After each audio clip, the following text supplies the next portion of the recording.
Les adhérents en action, rentrée sociale des associations 2023. Plongez avec nous dans l'univers passionnant des projets innovants où les idées audacieuses prennent vie, les limites sont repoussées et les solutions du futur prennent forme.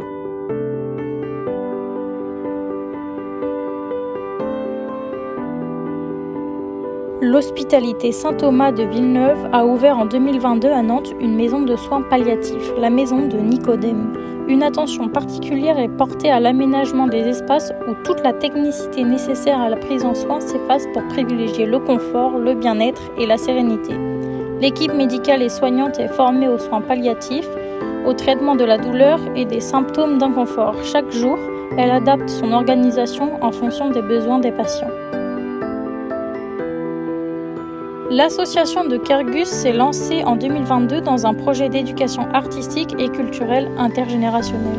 Les rencontres avec le dessinateur de presse, les collégiens, les résidents, les étudiants et les salariés ont créé une dynamique sur le territoire durant 7 mois et a contribué au renforcement du lien social en créant des opportunités d'ouverture et de partage autour de l'art et de la culture. Le projet s'est achevé par un vernissage d'exposition à la maison de retraite Notre-Dame.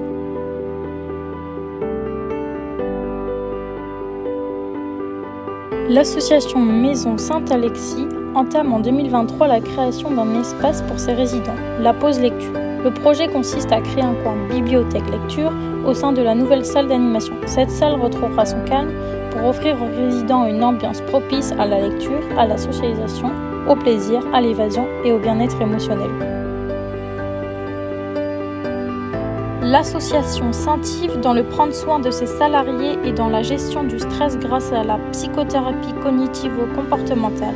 Elle participe à une étude expérimentale sur la recherche de la diminution du stress dans la conduite du travail auprès des personnes ayant subi des traumatismes.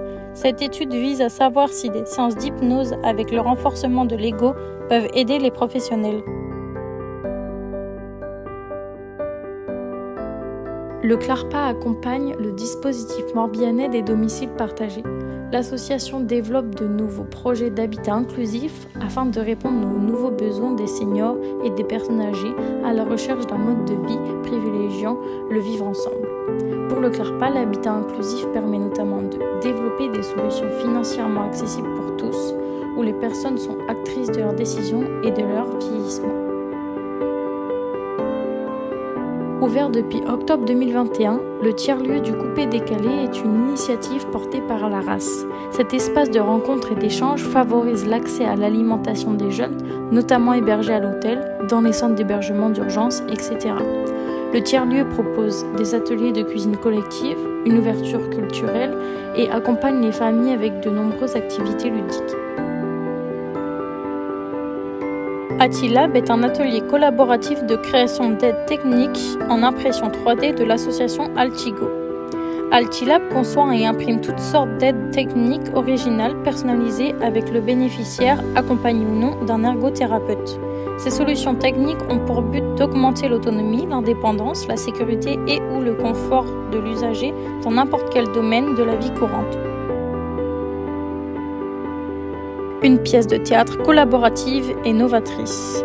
Ce projet est le fruit d'un travail mené entre la troupe de théâtre professionnelle de l'ESAD de Morlaix, le CNCA, et l'École supérieure d'art dramatique du TNB à Rennes.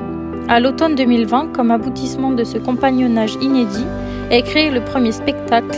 Ensemble, ils ont exploré les rapports humains à travers une pièce de théâtre, comme un hommage à leur propre histoire de rencontre. L'association Don Bosco a eu l'ambition de réaliser un film dont le sujet est la mise en lumière de la citoyenneté.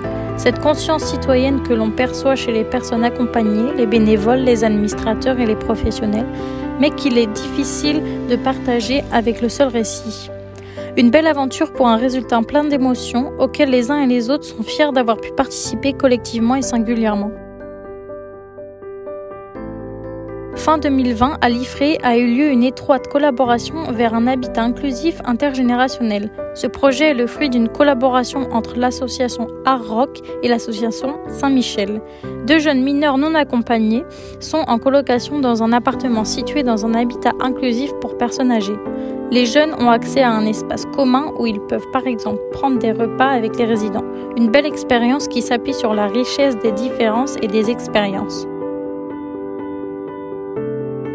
Une démarche innovante et collective, l'apprentissage et l'accession aux droits et du devoir citoyen. Depuis 2019, une équipe de professionnels de la masse développe les ateliers citoyens pour former les résidents aux différents scrutins électoraux.